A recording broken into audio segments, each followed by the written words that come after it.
Hello! So a couple of days ago I asked people on my Facebook group to submit questions about medieval Wales, and then I promised to try and answer them. So this is my attempt. There's quite a lot to get through, so bear with me please and we'll go straight into it. So question one, in no particular order, was from Dave West. When did Wales become Wales to the point where it was recognised as a unified entity, the Welsh? That's a good place to start, and also quite a tough one. I would say that the Welsh always knew that they were Welsh, that they were the descendants of the Britons who had lived on this island for hundreds of years, many centuries before the Middle Ages, even before the arrival of the Roman legions. And there were attempts by various Welsh rulers in the medieval era to try and unify the whole country.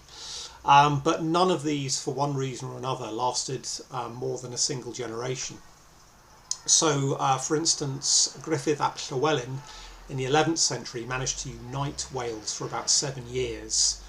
He was a Lord of Gwynedd in North Wales, and he was referred to by later Welsh and English chroniclers as King of Wales, or King of the Welsh, or in one instance, the most noble King of the Welsh. These chroniclers were all writing about 150 to 200 years after Gruffydd's death in 1063. He was killed by the English, defeated and killed by Harold Godwinson, who was then 3 years later killed at the Battle of Hastings. So that was definitely an attempt to unite the whole of Wales under a single leader. But it was done through force of arms, really. By his own admission, Gruffydd had hammered the other Welsh rulers into a semblance of unity, but it was done through violence, and didn't last beyond his very short reign of 7 years, because not only did he have to fight the English, but he was also opposed by many Welsh rulers who resented being forced to bend the knee to the Lord of Gwynedd. And this was a pattern that continued throughout the medieval era. About 100 years later, one of Gruffydd's descendants, Owain Gwynedd, he adopted the title of Princeps Walenses, which translates quite awkwardly into English as something like Overlord of the Welsh, meaning Owain laid claim to be the superior lord or the chief lord of all the other Welsh rulers. And he did this in opposition to Henry II, the King of England, who was also claiming to be the overlord of all the rulers of Wales. And Owain was quite a successful figure, but he didn't manage to achieve a permanent unity. It all fell apart after his death, after it tended to. And then a few decades later, Llywelyn Fawr, Llywelyn the Great, again Prince of Gwynedd, North Wales. Gwynedd was possibly the most dynamic and important of the competing Welsh dynasties in the medieval era. He managed to unite much of the country under his rule, although he always called himself the Prince of North Wales, Princeps Nor Waliae. He never called himself something like King of Wales, as Gruffydd ap Llywelyn had done back in the 11th century. And he was also opposed by other Welsh rulers who adopted or laid claim to the same title. So someone like Rhys ap Gruffydd in South Wales, the Haybarth, known to later generations as the Lord Rhys. He also called himself Princeps Waliae, Prince of Wales, as it tends to be interpreted as, Overlord. And then you get to Llywelyn the Last, Llywelyn the Great's grandson, who was formally recognised as Princeps, Prince of Wales, by Henry III, the King of England, in 1267 via the Treaty of Montgomery. He was the only Welsh ruler to obtain that sort of formal recognition from a King of England. And his principality actually lasted about 10 years, which was the longest ever. But that also fell apart due to internal pressures, and because Llywelyn was opposed by a particularly powerful and ambitious King of England in Edward I. And he was defeated and killed in 1282, which marked really the conquest of the Principality. And then you move on to the early 15th century and Owain Glyndŵr, the famous Welsh freedom fighter, who probably was the most visionary of all of them, because he created the idea of a united Wales as a sovereign state.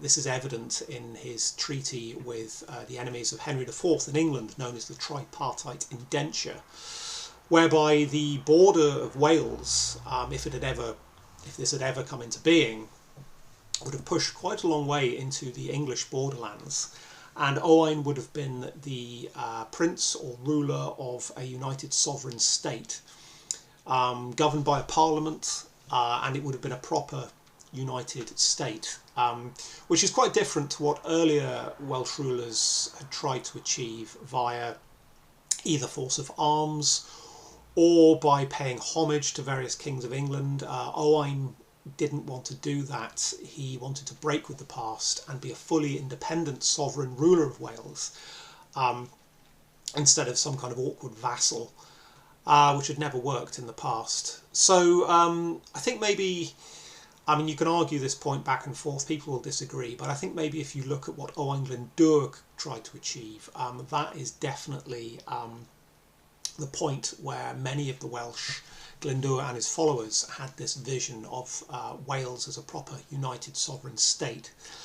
Although that didn't really happen until the Tudors and Henry VIII in the 16th century, via the Laws in Wales Acts, where Henry VIII, he abolished the Marcher lordships, and he incorporated, really made Wales part of England, but Wales as a single entity.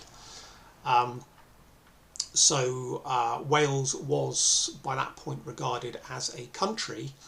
The Marcher lordships were abolished, so it was no longer divided between Welsh princes and Marcher lords, the descendants of the Norman invaders and settlers who had been there for hundreds of years since the aftermath of the Norman conquest in England.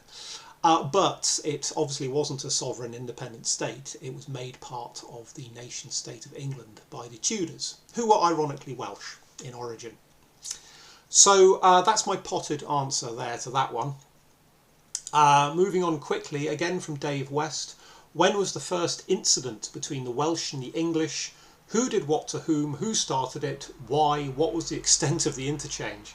Well, that's a really tough one, because you'd have to go all the way back to probably the late 5th century, when the Anglo-Saxon, Germanic, I don't know what you want to call them, pirates, colonists, emigrants, invaders, started to arrive on the shores of Britain. This is around about the time of the end of the Western Roman Empire, when the Roman legions departed from Britain for good.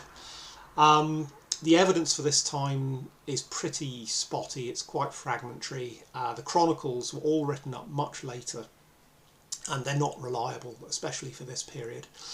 So it's it's impossible to know really when was the first meeting, significant meeting between the Welsh and the English. Probably sometime in the late 5th or earlier, slightly mid-5th century. I should imagine it was probably a violent one, but we don't know. I can't really be any more precise with that, sorry. So then we move on to Jacob Payne, who asks, did the Welsh play any part in the Crusades, and did the Crusades have any effect on Wales? Well, yes, the Welsh did play a part in the Crusades, albeit quite a limited one. In 1188, the Archbishop of Canterbury went on a tour through Wales, trying to drum up Welsh recruits for the Third Crusade, which was supposed to be led by Henry II, but then he died, and so it was led famously by Richard the Lionheart. The Welsh rulers weren't very keen on the idea, because they thought that the Archbishop was simply trying to get them out of the country, to send them off to the Holy Land, thousands of miles away, so the English could then come in and take their lands. And they were probably right. And so he only managed to persuade a tiny handful of Welsh rulers to go. But he also managed to recruit about 3,000 Welshmen, mainly commoners, to go on the Third Crusade. And that was the largest participation of the Welsh in the Crusade, so far as I know. If you move on a few decades to about 1240, Llywelyn ap Gruffydd, Llywelyn the Last, who I mentioned a few minutes ago, He seems to have joined the crusade of Richard of Cornwall, brother of Henry III of England, who went on this sort of limited crusade to Jerusalem in about 1240, although we only have one passing reference to Llywelyn's participation in an English chronicle, the Chronicle of Lanercost. And then the final obvious reference is from 1282, when Llywelyn's brother Dafydd refused to go to the Holy Land when he was ordered to do so by John Peckham, the Archbishop of Canterbury, because Dafydd thought that Peckham was simply trying to get him out of Wales. This is very similar to how the Welsh reacted way back in 1188. So Edward I, Peckham's master, could move into Gwynedd and conquer it more easily. And again, Dafydd was probably right, and he refused to go, and in the end he was captured and executed. So that's all I know about the participation of the Welsh in the Crusades. There was one, but it was quite limited. Did the Crusades have any effect on Wales? Other than politically, as I've just described, I don't know. I'm not sure there was any tangible effect, really. I could be wrong, but that's as far as I know.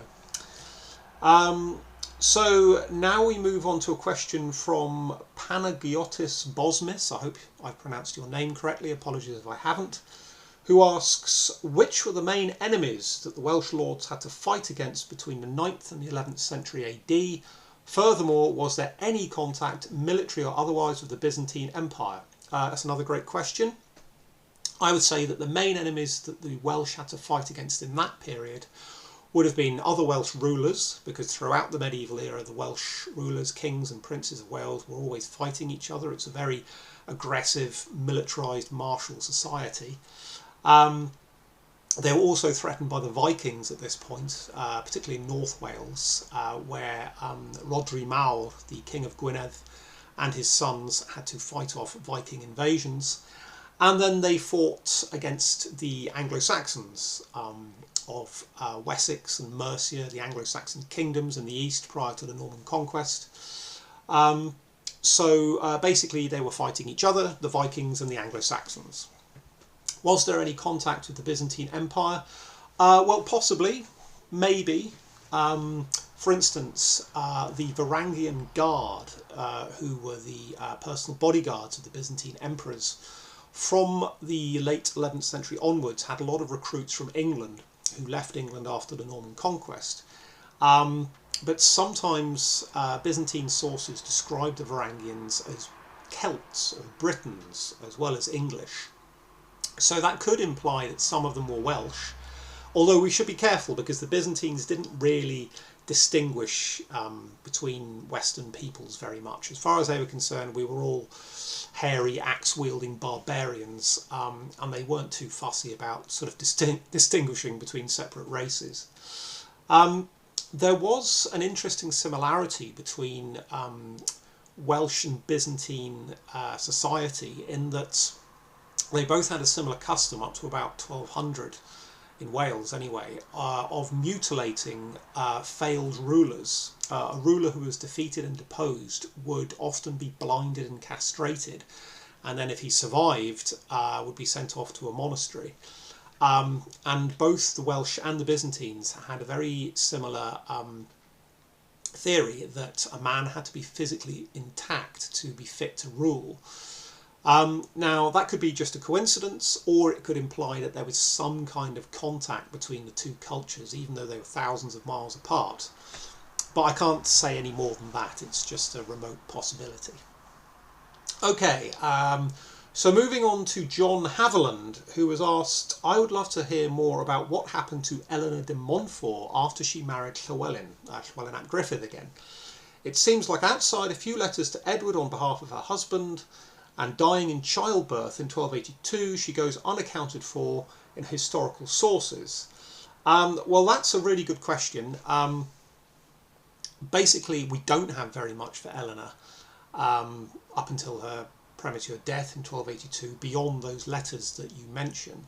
But those letters are quite revealing. A few years ago, an academic called Dr. Kathleen Neal published a really good book on the correspondence of Edward I, in which he focused on Eleanor de Montfort's letters to Edward, in which she tried to plead on behalf of her husband Llywelyn.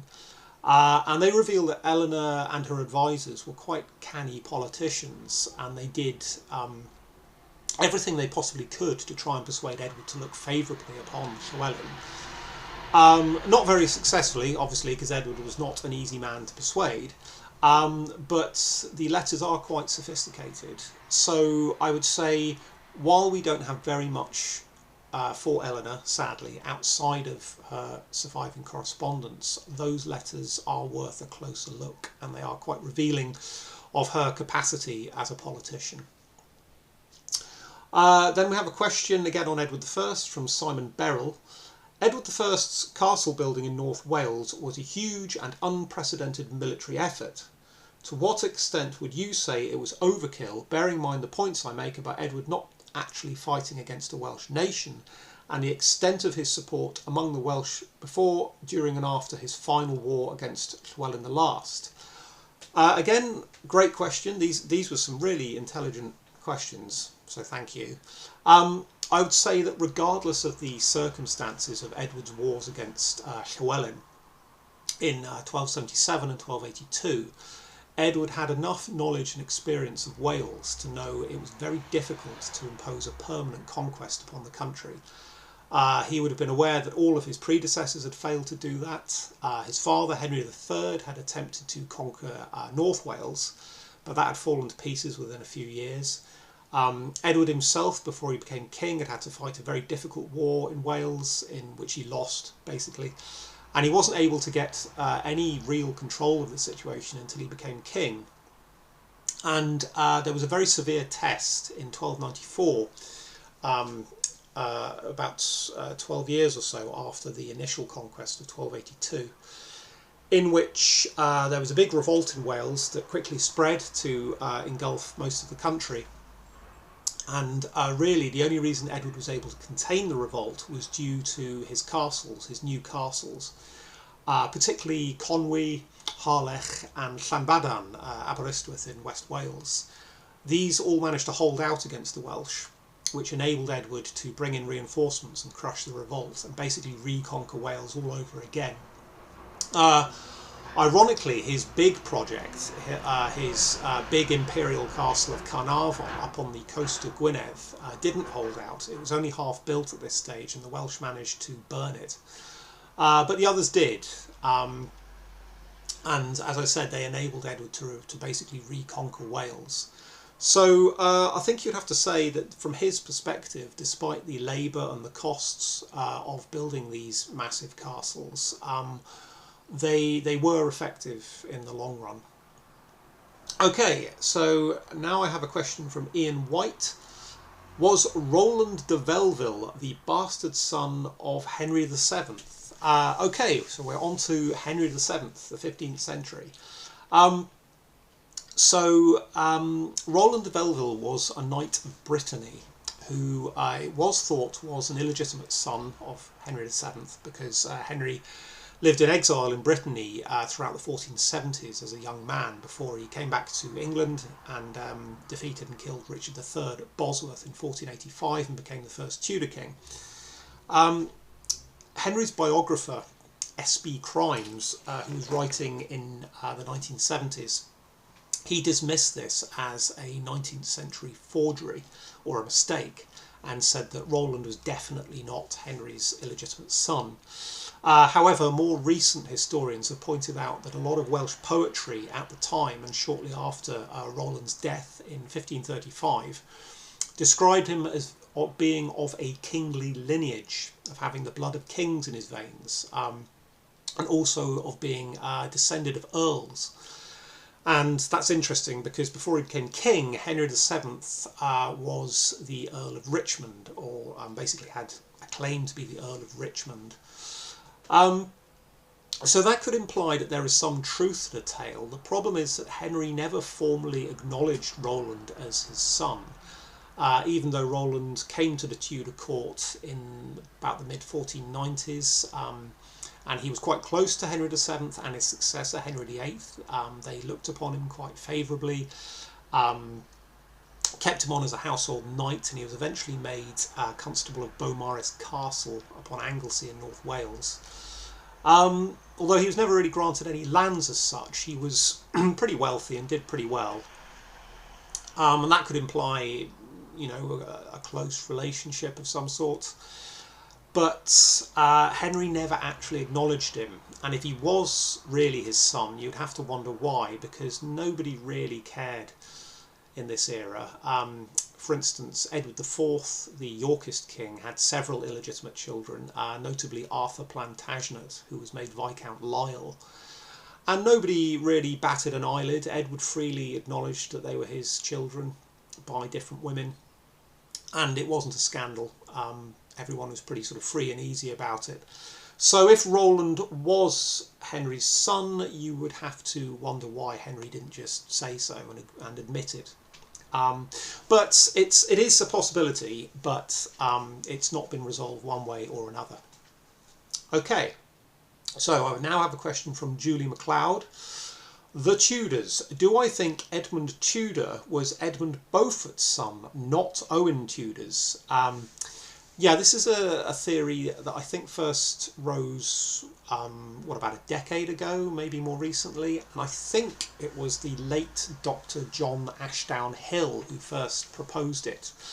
Now, I'm not too familiar with the details, but I think the theory goes that Edmund Tudor, who was the father of Henry VII, that if you look closely at his coat of arms, it actually resembles that of Edmund Beaufort, who was the Duke of Somerset, I think, in the court of Henry VI, and that this was some kind of coded message to imply that Edmund was in fact the son of Edmund Beaufort, rather than Owain Tudor, which of course, if true, would mean that Henry VII, despite his claims to be very Welsh, and this sort of son of prophecy and so forth, who came to liberate the Welsh from English oppression, was in fact not Welsh at all. He was descended of the Beauforts on both sides of his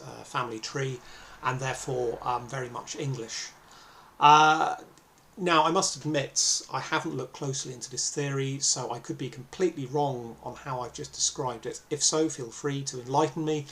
But to be honest, it sounds highly unlikely. I think Henry was indeed descended of Owain Tudor and the Tudors of Penmynydd, and that this theory about the Beauforts looks like an attempt to, how can I put it, to kind of degrade Henry Tudor and to take a jab at him,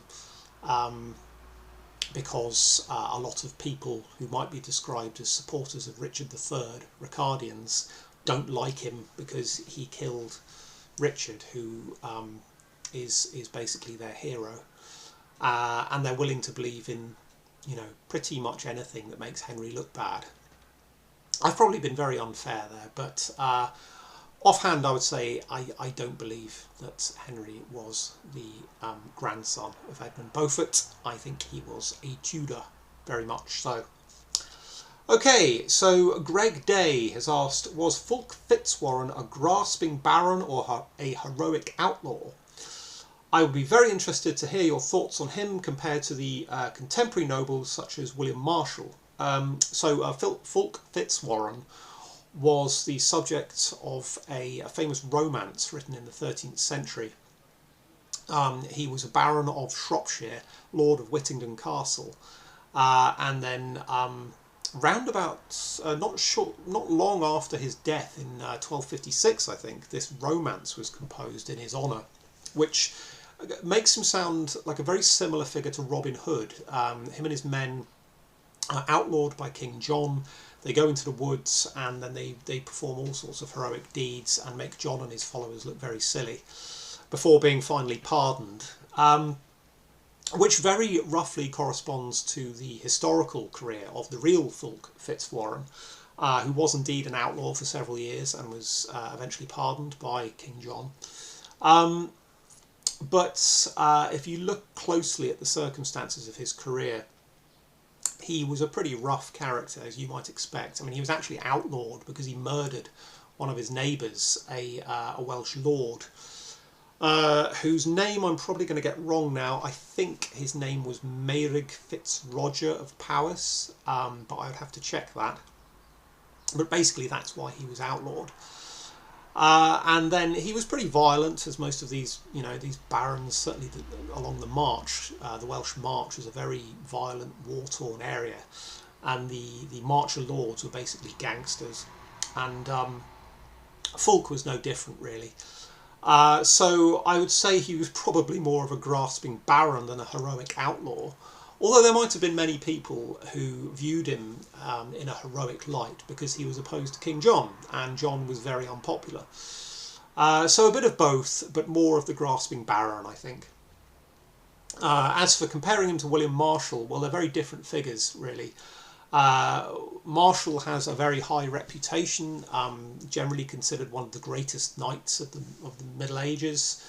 But he was also a very high status, important individual. You can argue back and forth on, how much he deserves his heroic reputation, but I would say it's difficult to draw comparisons with Fitzwarren because they're on such a different level. One was a Marcher lord, one of many, whereas the Marshal was Earl of Pembroke, extremely powerful, and at one point regent of England. So he was actually governing the kingdom at one point. Again, though, I would say the Marshal was a mix. I mean, yes, he had his, his qualities. He was very brave, very good at fighting, very loyal to the Plantagenets, the rulers of England, but also quite grasping and ruthless, perfectly prepared to do, slightly dodgy things. But that's the same for everyone, really.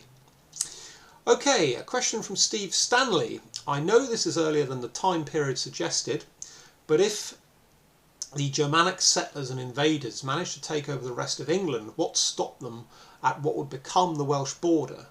Lost interest, too much aggro, too busy fighting each other?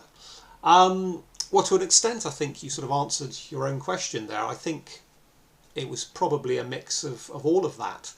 Again, the records and the chronicles of this era are far from satisfactory, but I had a look at some of the printed Welsh chronicles for the sort of 5th, 6th century, and they do describe a lot of wars between the emerging Anglo-Saxon kingdoms and the neighbouring Welsh kingdoms that were just starting to be put together as well, particularly the kingdom of Powys.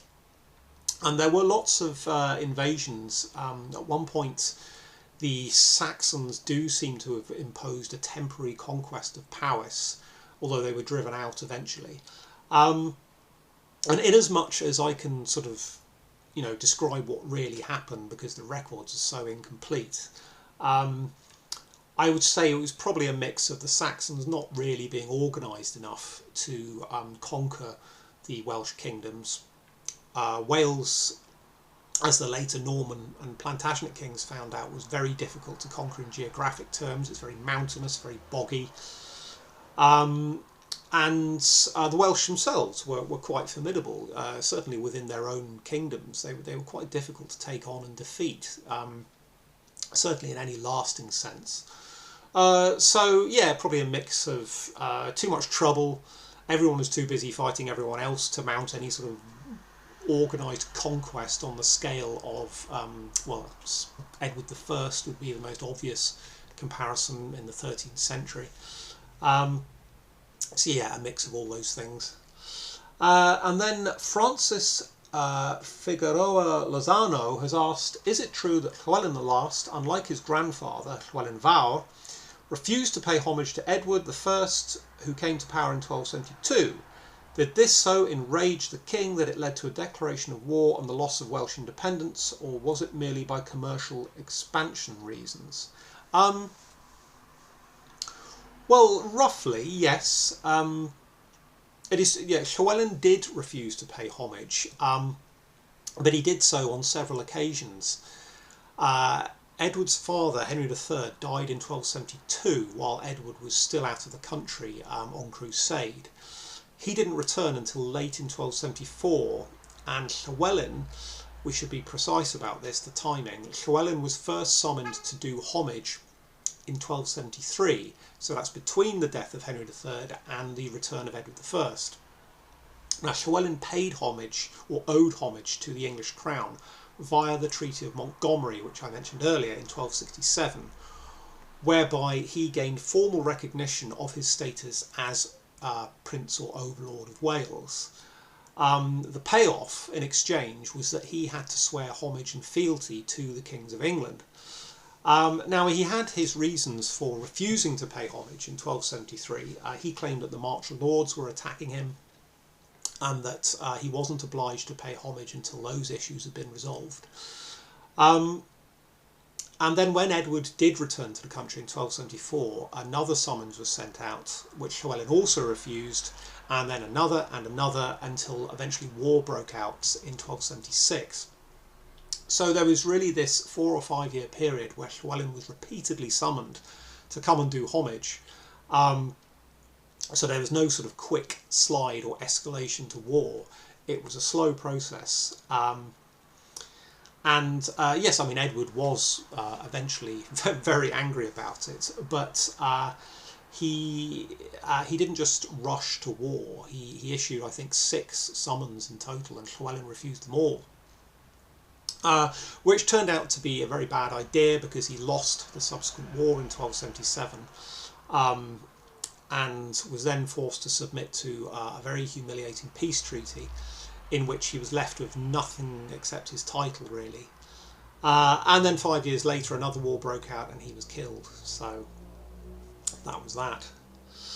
Okay. Oh, and then we've got the last question, which I've left to last because unfortunately I just can't answer it. It's by Cain Bartholomew. And it is, what were the interactions between the Normans and the Dumnonians, or the Cornish like? John Fletcher, a historian, goes through Saxon-Cornish relations in a book called The Western Kingdom, but were they different with the Normans? And I've left this to last because I have to admit, I'm sorry, Cain, I just don't know. I don't know the answer to that question. I really know very little about the relationship between the Normans and the people of Cornwall. The best I could say is that I think, from memory, after William the Conqueror won the Battle of Hastings, he had to suppress further revolts in the West Country. But I know so little about that situation and what was going on in Somerset and Cornwall and the southwest, I can't really comment. So that's something I need to learn more about, I need to read up on, and apologies, I just can't answer it, and I wouldn't pretend to.